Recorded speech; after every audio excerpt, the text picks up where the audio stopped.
Hello everybody, Tate Davis here with another album review for you. What album am I going to be reviewing today? It's a classic.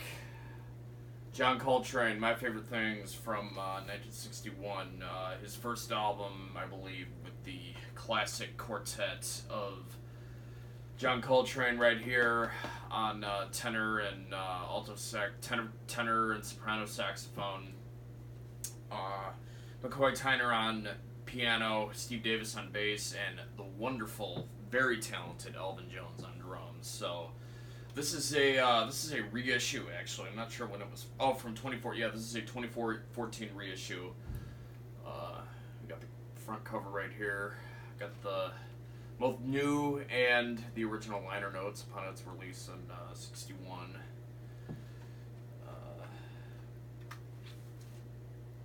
Side 1 of the LP, and side 2 of the LP, 180 gram vinyl.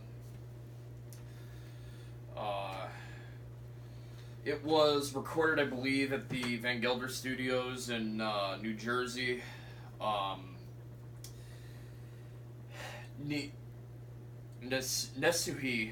Nesuhi Erdogan was the producer of the original album, who's the brother of Ahmet Erdogan, the founder of Atlantic Records and the label that John Coltrane was on at the time.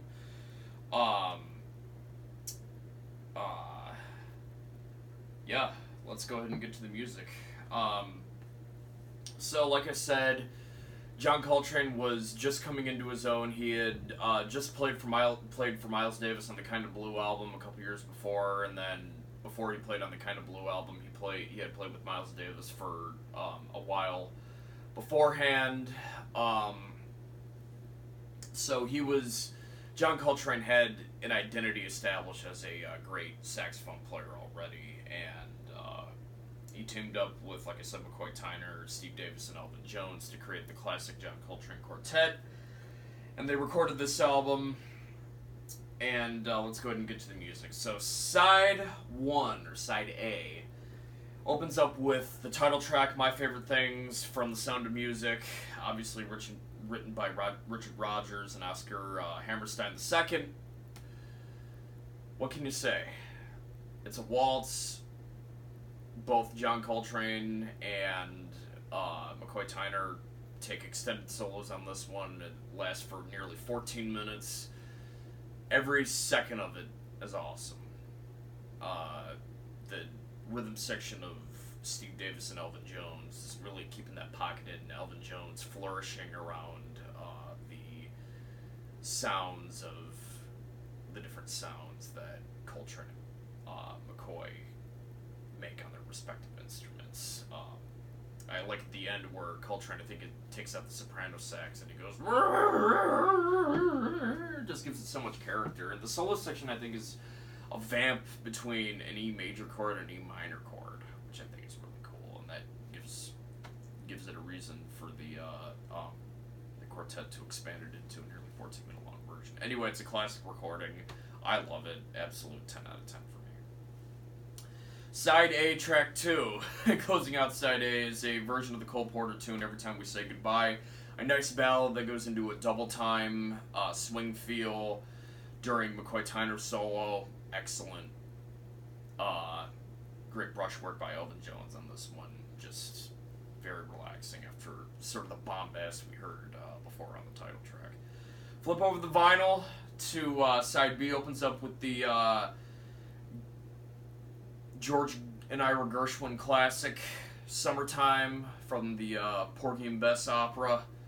Very great version of Summertime. My jazz quartet, Epps Quartet, actually took influence from this recording into our version of St. James Infirmary. There's some hits that McCoy Tyner and Steve Davis do, da, da, da, da, da, that Elvin Jones just kind of plays around with, that we used in our version of St. James Infirmary. But it's a classic recording. A great drum solo by Elvin Jones.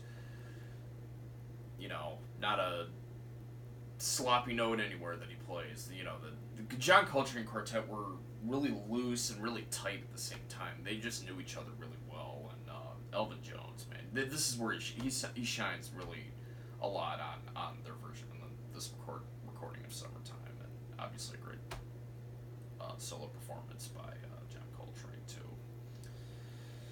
Side B, and closing out the original album, Side B, track 4, But Not For Me, another George and Ira Gershwin classic. Great version of here great solos by Coltrane and Tyner.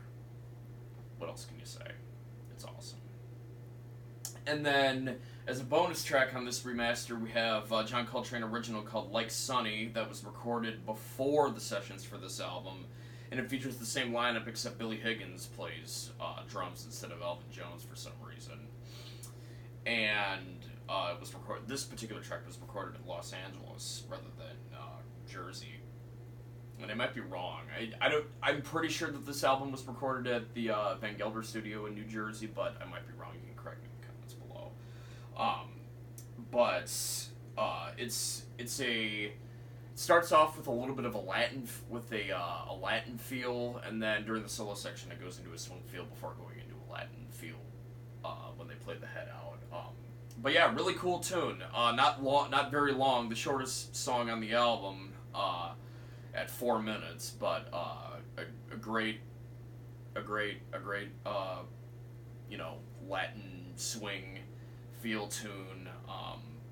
I think it's a great addition on here. Yeah, that's it. That's the entire album. Only 5 songs, but amazing nonetheless. There's no real way that you can describe this album and its brilliance. It's this and the Giant Steps album and maybe Blue Train before it are a template for jazz saxophone players nowadays when they're going to university and majoring in jazz studies. This is one of the ones you gotta listen to for those of you watching who are jazz sax players. But I'm a drummer. I love Elvin Jones. I'm nowhere near as great as Elvin Jones was, but I appreciate the hell out of him. And Summertime has got one of his best drum solos ever, in my opinion. So I hope you enjoyed this album review. Thank you guys very much for watching, and we'll see you guys later. Bye-bye.